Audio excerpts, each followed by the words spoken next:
Isang malaking offer ang inaantay ni Troy Rosario para matapos na ang agawan sa 6'7" forward. Kayanin kayang ibigay ng SMC Corporation para mapunta sa Ginebra o San Miguel Beermen si Troy. Pero bago tayo magsimula, huwag kalimutang mag-subscribe. Pindutin mo na din ang notification bell para sa mga basketball updates. Hanggang sa ngayon, wala pang nagiging pinal na desisyon ang former TNT forward kung saan koponan maglalaro. Pero maaaring isa sa mga offer ng mga interesadong teams ang posibleng makapagpapirma kay Troy Rosario. At narito ang mga nakalatag na offer kay Troy.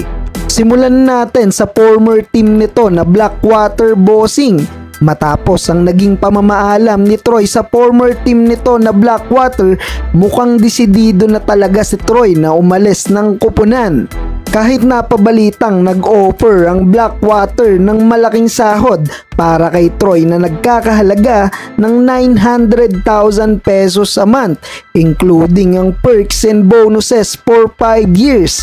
Mukhang tinanggihan niya ni Troy at desididong pumasok ng free agency. Isa pa sa team na interesado at desperadong makuha si Troy Rosario, walang iba kung hindi ang independent team na Converge Fiber Xers.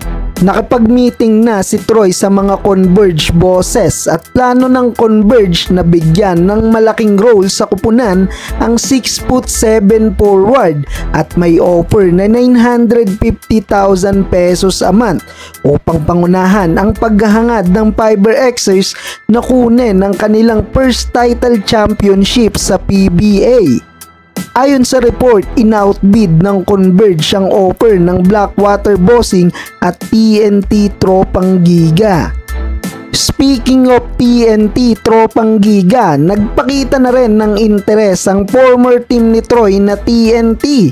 Kaso mukhang hindi sapat ang tradisyon at culture winning ng Tropang Giga para muling bumalik sa kanila ang former TNT star player na naglaro sa kanilang kupunan from 2015 to 2022. Dahil ayon sa source ay mababa ang offer ng TNT kay Troy. Naging masaya naman si Troy sa pagsubok na pumasok ng free agency.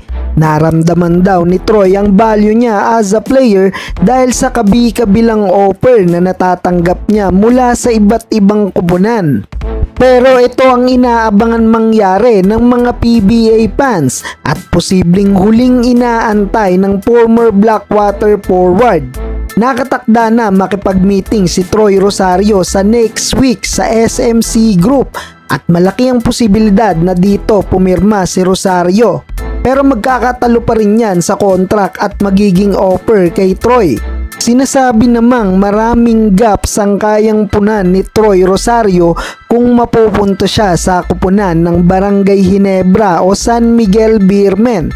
Eto pa ang ilang suggestion na kung hindi lang din mapupunta si Troy sa SMC Group, mas maganda na lang daw na mapunta siya sa Converge Fiber Xers at samahan si Justin Baltasar para makabuo ng another powerhouse team sa PBA.